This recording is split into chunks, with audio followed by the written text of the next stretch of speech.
आचार्य गौर के चरण वंदना, श्रद्धेया शादी बरा के चरण वंदना, संयम रथ पर आरूढ़ दीक्षार्थिनी बहन नूपुर उपस्थित विशाल जनमेदिनी। परंतु एक छोटा सा प्रसंग याद आ रहा है। श्री राम, लक्ष्मण और सीता तीनों जब वन में थे, घूमते घूमते राम भक्ता सबरी के यहां पर गए, सबरी की कुटिया में गए और लक्ष्मण राम सबने देखा कि पतझड़ का मौसम है, फिर भी यहाँ पर सुगंध आ रही है, यहाँ पर फूल खिले हुए हैं। लक्ष्मण से रहा नहीं गया और लक्ष्मण ने सबरी से पूछा कि सबरी, तुम्हारी इस एरिया में सुगंध क्यों आ रही है, तुम्हारी इस एरिया में फूल क्यों खिले हुए हैं, जबकि अभी तो पतझड़ का मौसम है और पेड़ों पर पत्ते भी नहीं है। सबरी ने बड़ी मार्मिक बात कही। उसने कहा, भैया सुनो, मैं जिस जगह रहती हूँ, मेरी कुटिया जिस जगह पर है, वो साधारण जगह नहीं है, ये मार्तक ऋषि की जगह है। इस जगह पहले मार्तक ऋषि का आश्रम हुआ करता था और कहते हैं एक बार मार्तक ऋषि को लकड़ियों की जरूरत हुई और उस ऋषि के आश्रम में अनेक तपस्वी भी थे, लेकिन वो सीधे तपस्वियों से कैसे कहते कि तुम लकड़ियां लेकर आओ, बड़े मनोवैज्ञानिक थे। और कहते हैं मार्तक ऋषि ने कुल्हाड़ी हाथ में ली और कहा, मैं वन में जंगल में लकड़ियां काटने जा रहा हूं। और बंधु, जैसे मार्तक ऋषि ने कुल्हाड़ी ली, उनके पीछे पीछे सारे तापस चले गए और शाम तक लकड़ियों का ढेर लग गया। और सबरी ने कहा कि भैया लक्ष्मण, इस जगह पर मार्तक ऋषि की श्रम की बूंदें गिरी है, जहां जहां श्रम की बूंदें गिरी वहां वहां पर सुवास आ रही है और वहां वहां पर फूल खिल रहे हैं। ये फूल मार्तक ऋषि के श्रम के फूल है। बंधुओं, मैं ये कहना चाहती हूँ, वो धरती तो मार्तक ऋषि के श्रम के फूलों से सुवासित थी और इस धरती पर श्रद्धेया साध्वी श्री जी की श्रम लगी है। श्रम का पसीना धरती पर बहा है और बंधुओं, ये धरती साध्वी श्री जी के श्रम की सुवास से आज भी सुवासित हो रही है और ये विशाल जनमेदिनी इसका साक्षात प्रमाण है। बंधुओं, आज श्रद्धेया साध्वी श्री जी अपने चातुर्मासिक क्षेत्र में पधारे हैं। बंधुओं, वो दृश्य याद आ रहा है। अभी श्रद्धेया साध्वी श्री जी ने कहा कि हम 5 महीने और 5 दिन से यहाँ आए हैं, विशिष्ट कार्यक्रम के लिए आए हैं। विशिष्ट कार्यक्रम कौन सा?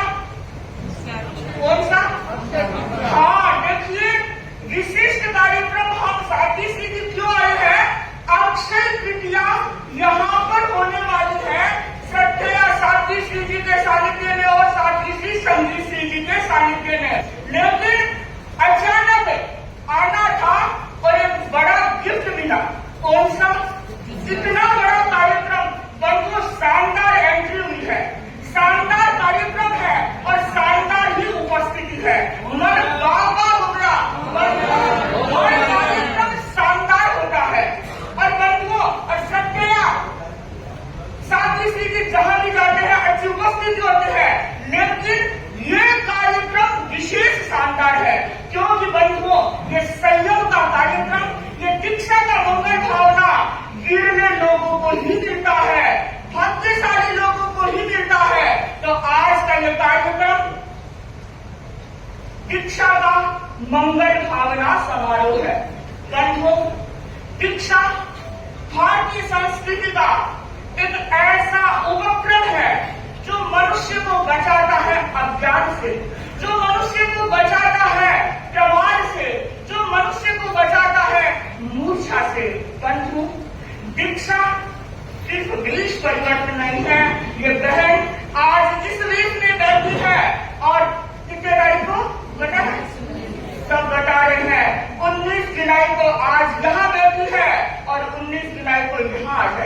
देश चेंज कर लेगी, लेकिन मात्र देश परिवर्तन नहीं है दीक्षा।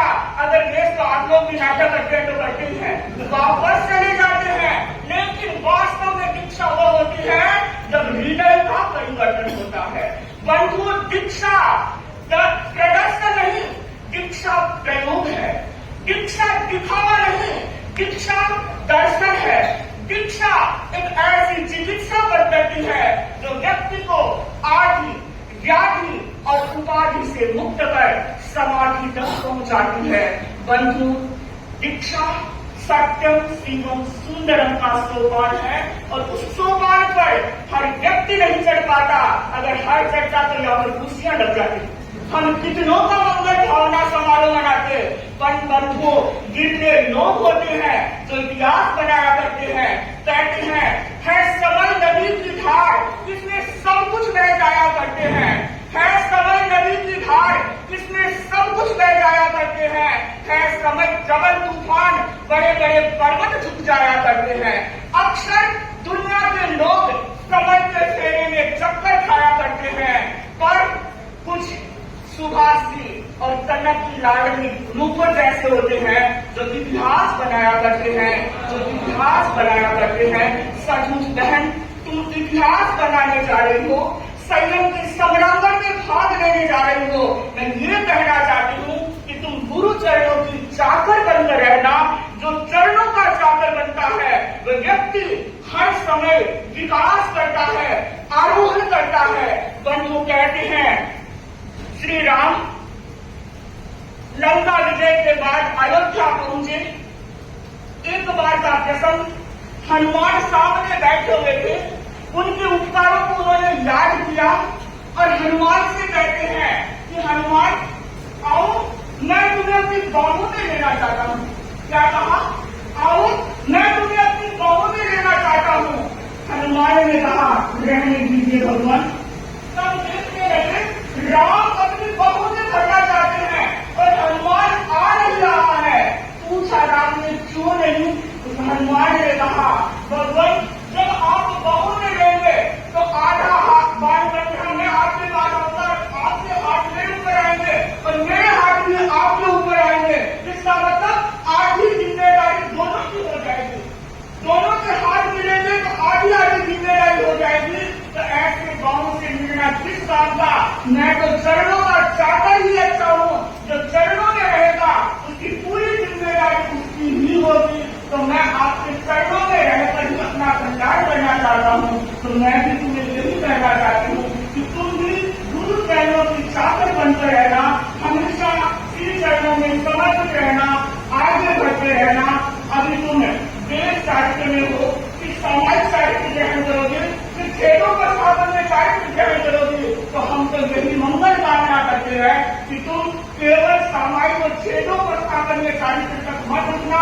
तुम्हारी यात्रा यथार्थ साहित्य तक चलती रहे, तुम्हारी यात्रा गीतराज साहित्य तक चलती रहे। इन्हीं मंगल भावनाओं के साथ आज मैं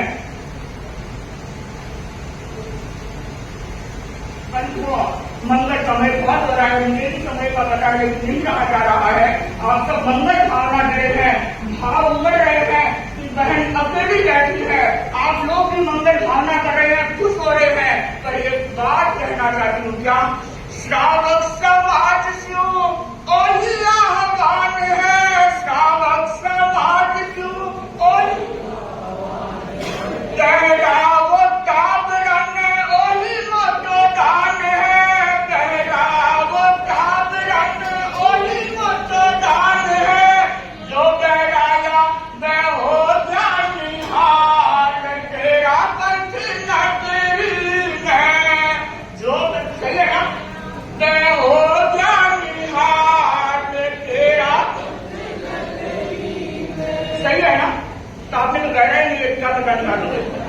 इसमें तैयार करें तो यही सच्चा मंगल भावना होगा कि कोई वैरागी हमारे घर से भी तैयार हो, धर्म संघ में समर्पित करे, धर्म संघ की गौरव वृद्धि करे। इन्हीं भाव के साथ ओम क्या अविद्यानामन्तस्तिमिरामिहिरद्वीपनगिरे